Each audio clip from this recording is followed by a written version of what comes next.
Video आपने देखा तो आपके मन में पहला रिएक्शन क्या आया? देखिए, अखिलेश यादव जी जो राजनीति कर रहे हैं वो तुष्टीकरण की राजनीति कर रहे हैं।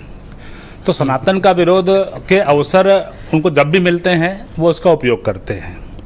साधु संतों का अपमानित करने की बात रही हो या कई अन्य तरह की बात रही हो, अखिलेश यादव जी बड़ी प्रमुखता से उन विषयों को लेते रहे हैं जी। मैं 4-5 सौरभ जी प्लीज रुकिएगा, मैं आऊंगा आपके पास सर। 4-5 पॉइंट रखूंगा, आपको उससे स्पष्ट हो जाएगा और दर्शकों को भी याद आ जाएगा आपके।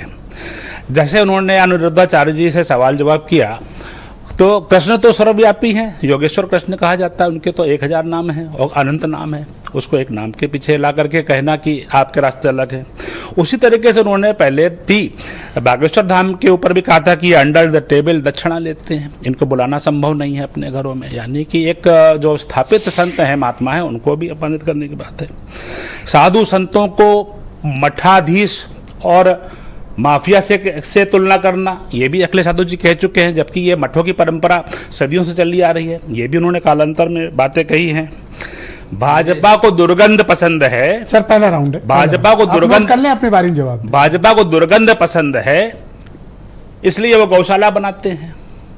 यानी कि हमारी स्थापित परंपराओं को, हमारे यहाँ गोबर का लेप होता था घरों में, जब कच्चे घर होते थे, रसोई में होते थे, और आज भी सही कई जितने भी सनातन धर्मियों के यहाँ काम होते हैं गोबर का उपयोग होता है। वहाँ पर भी उन्होंने सवाल खड़ा किया था।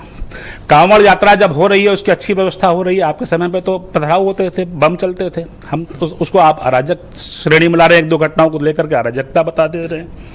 महाकुंभ का इतना बड़ा अवसर आया, उसको आपने ट्रैफिक जाम और अव्यवस्थित बता दिया।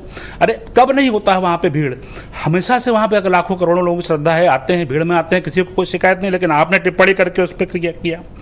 राम मंदिर का आप विरोध करते आए, अच्छी बात थी, लेकिन अब तो सुप्रीम कोर्ट के संविधान पीठ ने निर्णय दिया था, आपको न्योता गया, आपने उसको भी न्योते को अपमानित करके ठुकराया।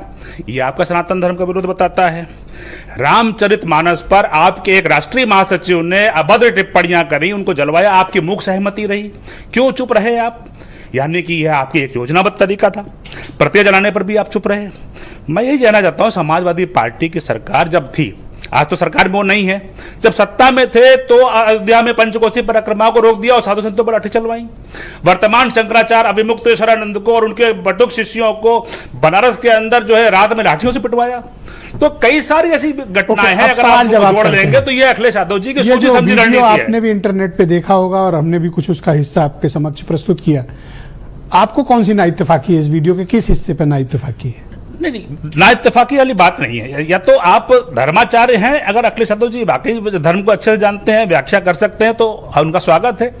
लेकिन अनावश्यक टिप्पणियां करना साधु संतों के ऊपर, रामचरितमानस पर जब टिप्पणियां हो रही थी उसको ना रोकना, ये कई सारी ऐसी घटनाएं हैं जहां पे लगता है कि वो तुष्टीकरण की राजनीति के कारण, एक वर्ग को संबोधित करने के कारण वो लगातार जो है हिंदू धर्म के तमाम मानदंडों को अपमानित करते आए हैं। यह शुरू से आ रहा है और ये आज की बात नहीं है। उनके पिताजी भी राजनीति में जरा रहे हैं, तो हमने सबने इतिहास देखा है कि कैसे खून की नदियां बही हैं। ऑलराइट, शुक्रिया सर, बहुत धन्यवाद आपका। मैं सौरभ गौड़ जी को आमंत्रित करता